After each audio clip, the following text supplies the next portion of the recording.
All right, welcome to Pathway to Purpose. I have a one of this is a heartfelt introduction here. A good friend. We've become brothers. I've met him on LinkedIn doing some work in the men's space. Dr. Julian Gallegos is an assistant professor, assistant head of the graduate programs at Purdue University School of Nursing. He's a board certified family nurse practitioner with over 2 decades of military and civilian nursing experience. He's been recognized for leadership in men's health, urologic care, advanced nursing education, and he is the developer of the Manifest Theory, which is a framework guiding research on masculinity and health behaviors in men, particularly underserved and high-risk populations such as veterans, firefighters, and rural workers. So, I met Julian. I'm kind of going to go long-winded here because this is what I do. But I met Julian on LinkedIn, and he is part of the American Association for Men and Nurses. We had a great conversation, and he shared with me a lot of what he was doing, and it was impressive. And we started doing some work together and connecting, and just watched Julian grow and step more into the things that he's really passionate about. It's been an amazing journey, and he's helped me in many ways for sure. And recently he published a book called The Fire Within. It's leadership lessons from the Firehouse for nursing's future, which is an amazing book. If you haven't picked it up, it is on Amazon, and we'll put that in the show notes for sure. But I'm going to call you Julian, even though you're a doctor or PhD, if that's all right. Julian, welcome to the show, my friend.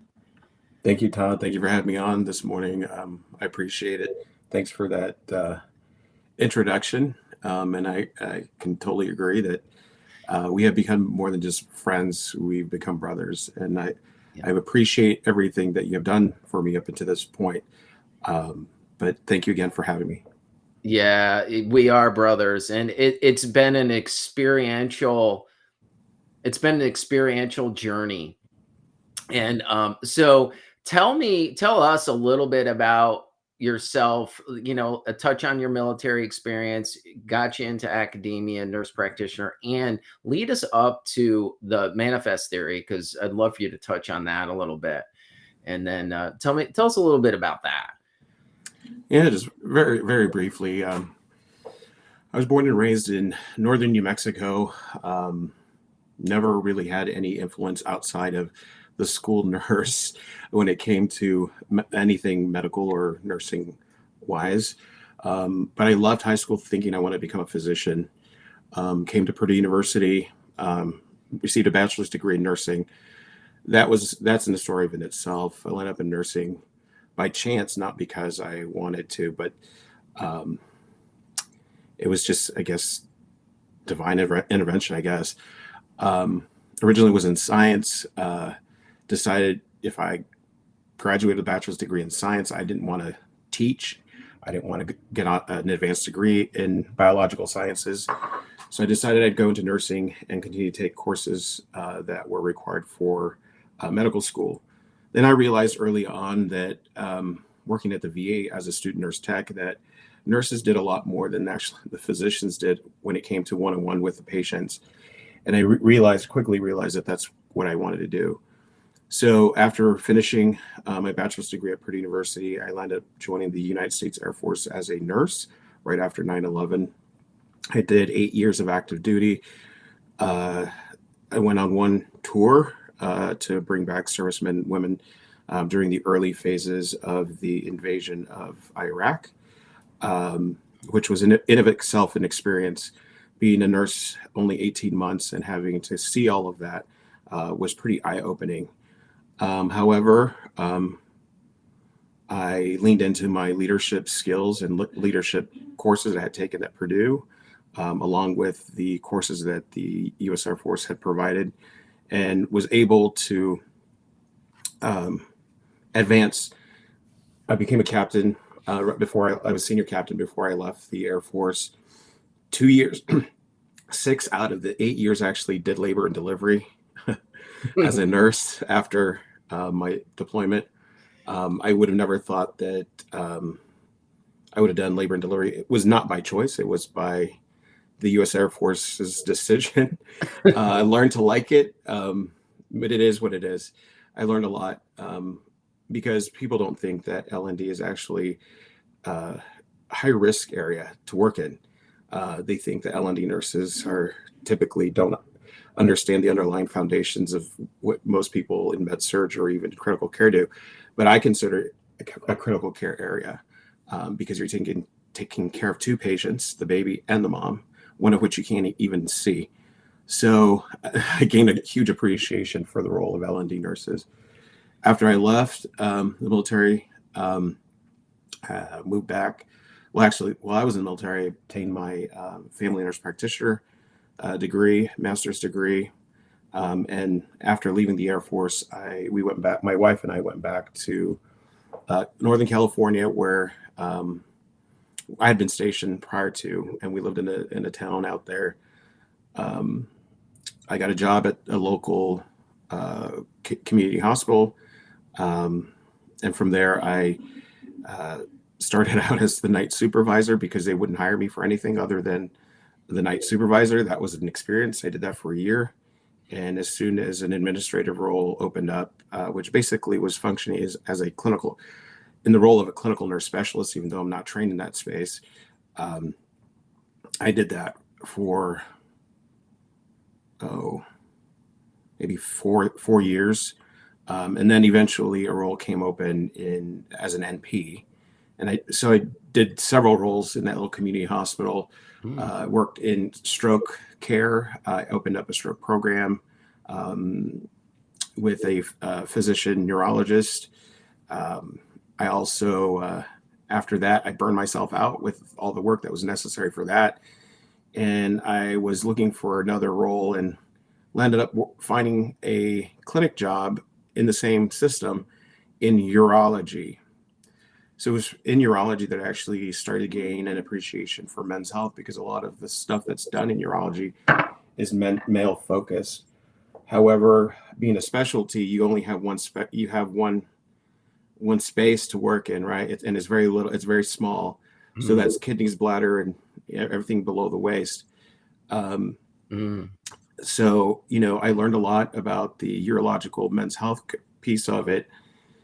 And it just so happened that around that same time, I got my PhD, landed up being recruited into academia by a wonderful woman named Dr. Ann Stoltz, who was opening a program locally for associates to master's degrees with a concentration as a clinical nurse leader. I taught for them the 3 Ps, patho, pharm, and physical assessment, and then eventually became full faculty for them there in California. From there, I developed a Family Nurse Practitioner program for them. It was at the DNP level. Unfortunately, no longer exists in that sense. The certificate program still is there, but the DNP, they let it go. I think it was a lot of work for a small group of people. So unfortunately, they had to let that go.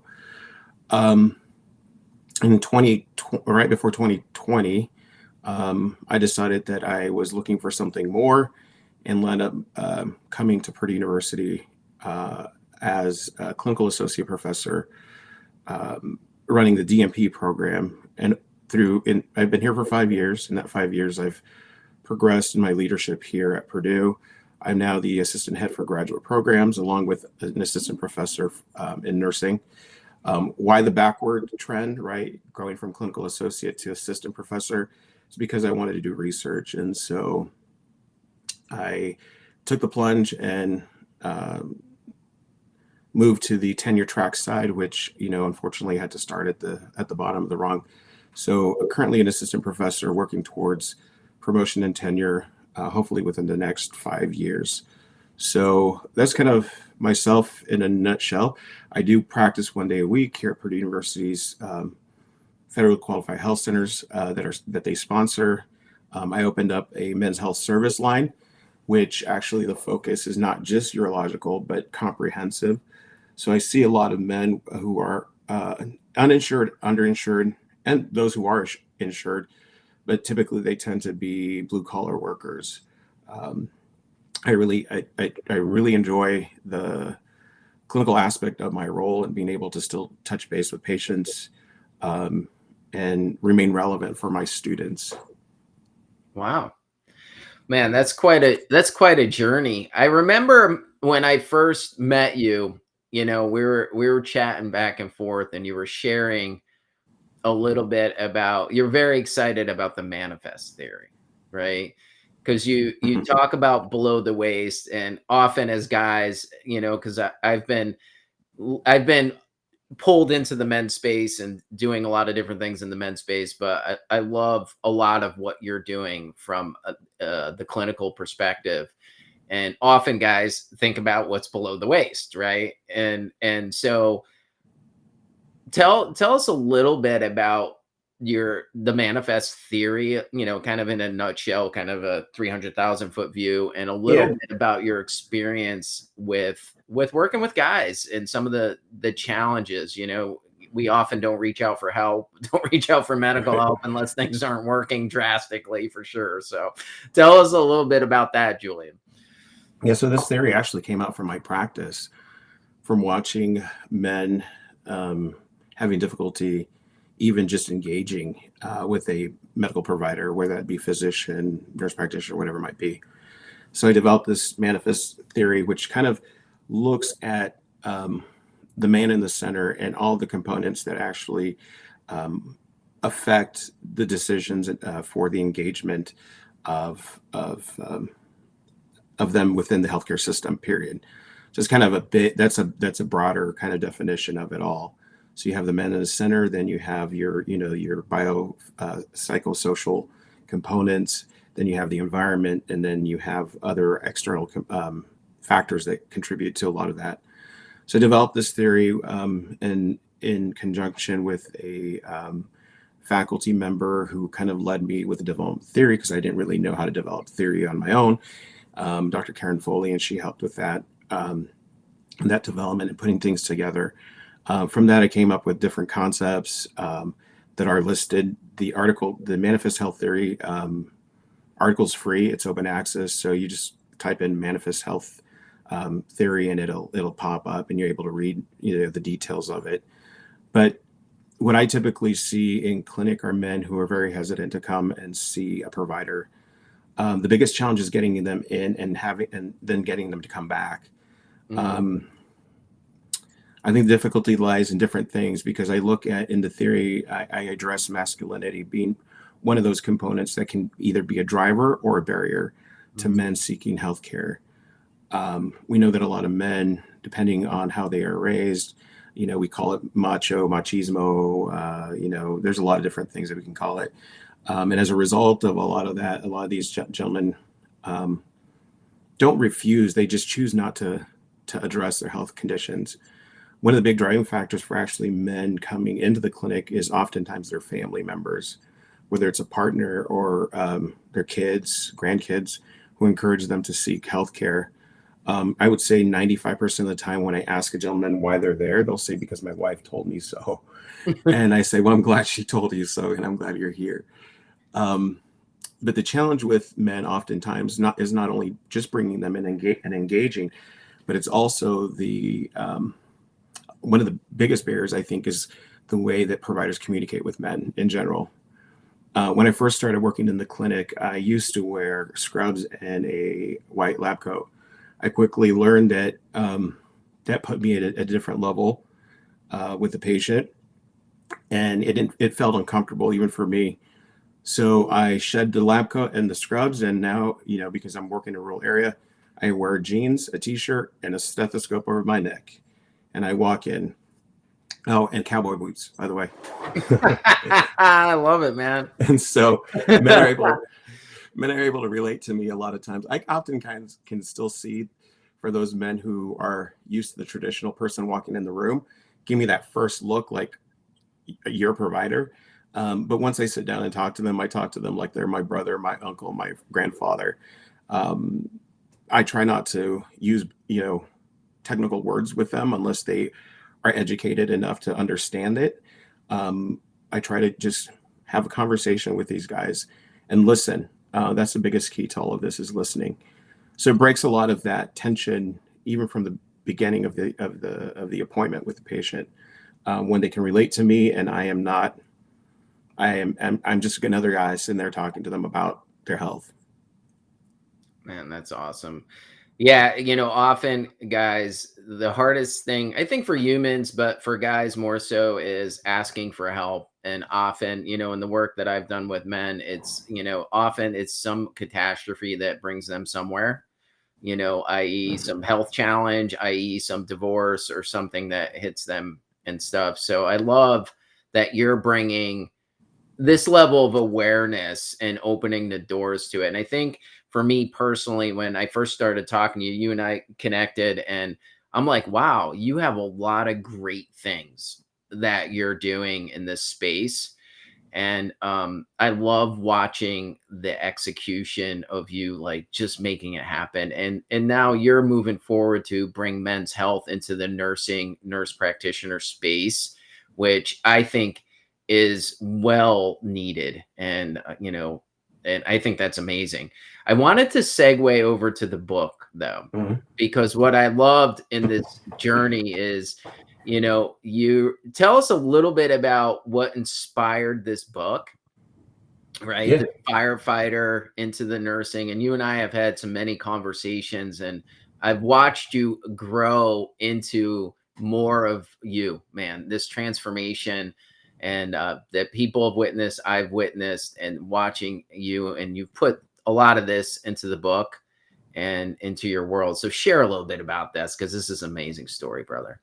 Yeah, so let's first start out with my personal transformation in regards to my physical health. So, in caring for men, I'd sit across from them a lot. Being in rural America, a lot of the gentlemen here tend to be a little bit overweight or extremely overweight. So, having conversations with them was a little bit difficult when I myself was not in the best health condition that I could be in. So, I started my own journey with my physical health, and I continue down that road.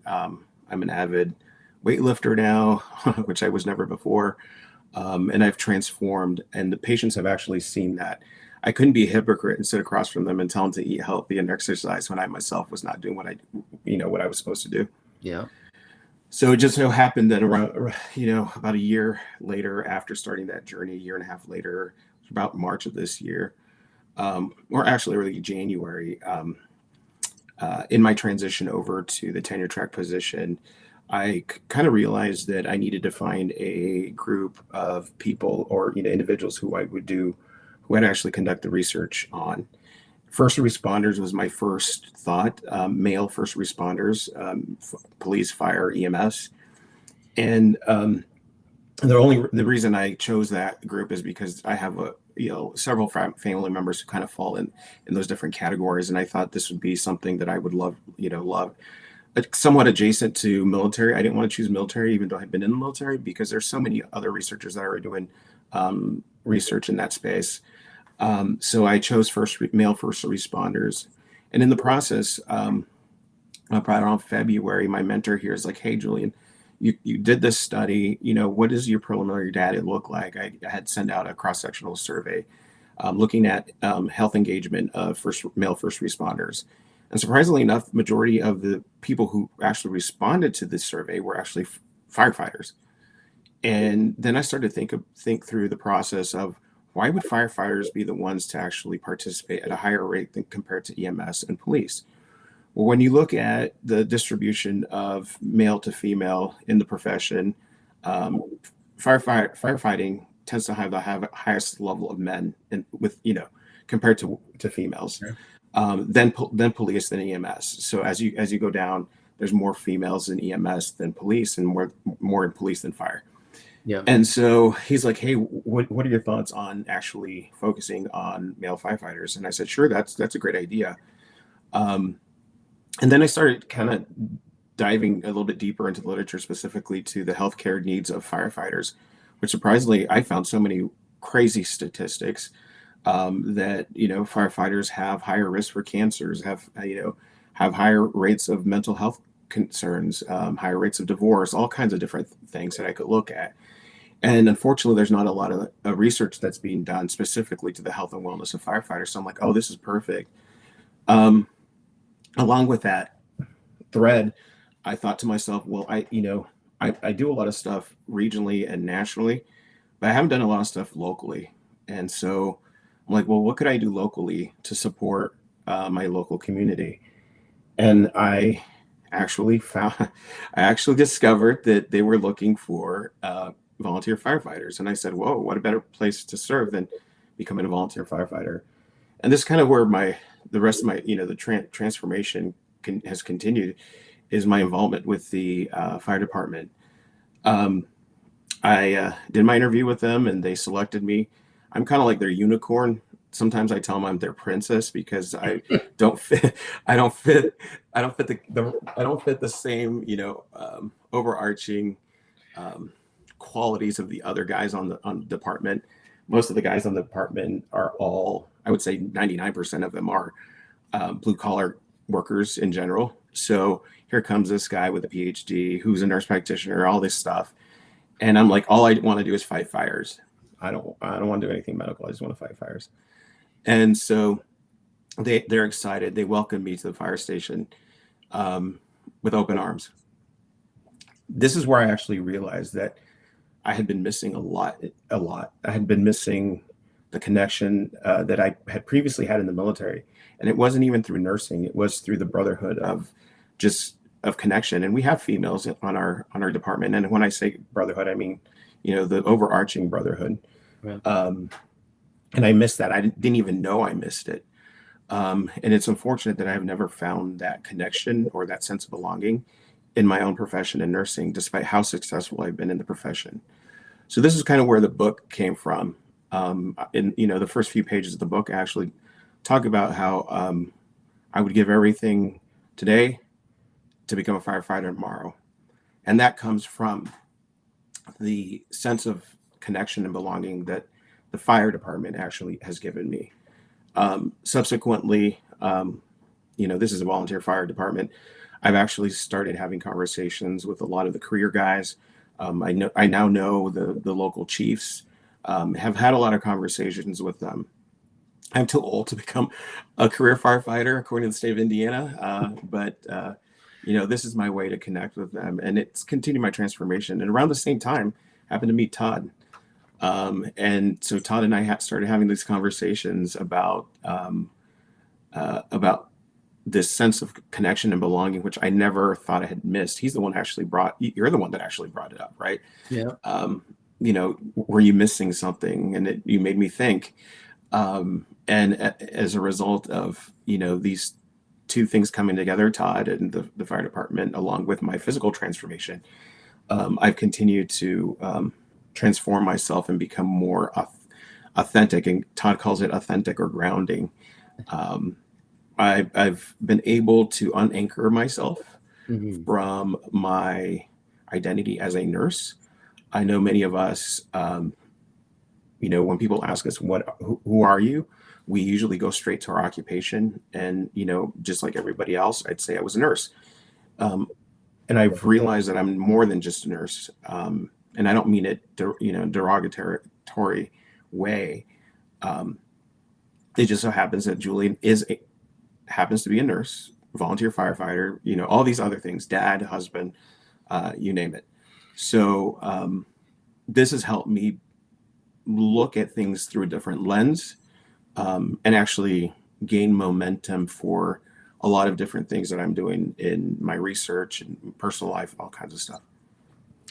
Man, I love that, dude. Your journey, and just stepping into, and I call it more of stepping into more of who you are, right? Like, and I think what happens is we get caught up in the masks, we get caught up in what we think or what others think and all this stuff, but having this connection and more deeply with others, right? Look at that.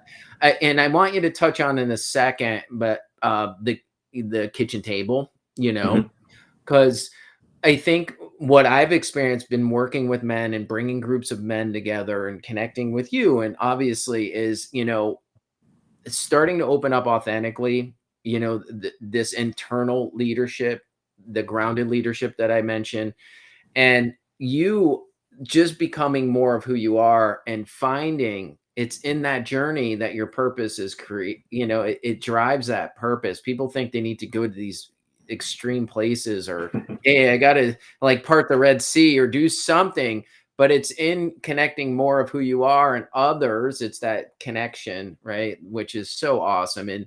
And you've been part of some of the groups that I've started, and you could see men when they first kind of come in, they're very, that they're struggling. And then as they open up more, you start to see their lives open up more when they can be more authentic. But share a little bit about that piece, the kitchen table, and then relate it to the experience in nursing, because I think you do such a great job with that.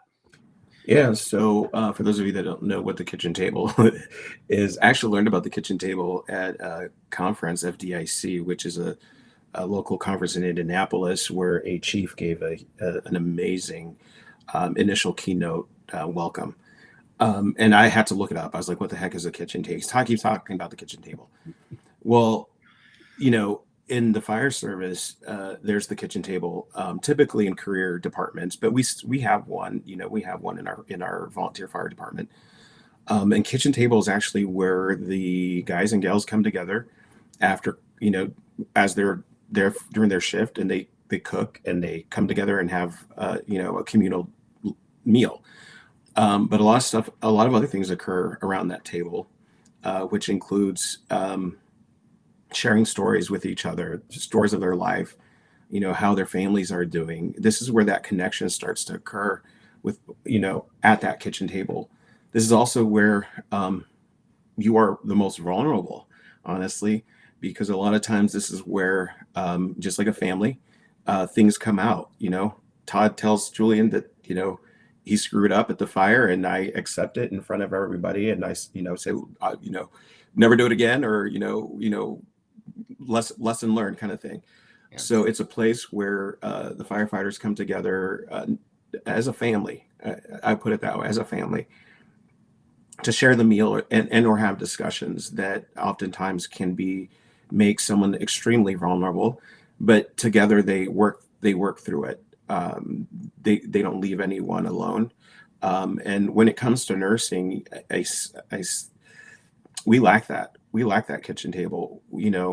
A lot of times, what happens in nursing, if there's something that needs to be addressed, is done in a passive aggressive manner, rather than just straight out.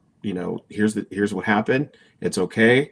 Let's move forward. Here are the things to correct the issue that whatever that issue might have been. Also, that we typically have a space where we can share each other's stories, right? Like who we are as people. Nurses oftentimes in their crazy shifts, they don't even have time to eat or go to the bathroom, much less be able to come together to actually talk about, and share their experiences, whether positive or negative. There's, their sorrows, their celebrations, all that stuff, which is important to do. So that's kind of the premise of the kitchen table. In my book, I talk about it. I talk about how it's a space where vulnerability is present, but it's not where it all ends. I love that, man. I think that's powerful. And nursing desperately needs more connection, needs more authentic connection. I think what happens too, and you see this in firefighters, we come with wounds. The profession causes wounds. I'm talking emotional wounds, not just physical ones, that create kind of a sideways disconnection, right? Mm-hmm. And so I love that a lot of this gets talked about, and I love that you brought this combination and highlighted it, and something that nursing needs, and I'm not just a nurse. You're not just a nurse. Like we're humans and connect. And that's the art and essence of being a human. Right. And that human connection. that human connection, and when you see it in these spaces. But if you haven't had a chance to grab this book, definitely get the book. I'll put the manifest theory link too, so that you guys could take a peek.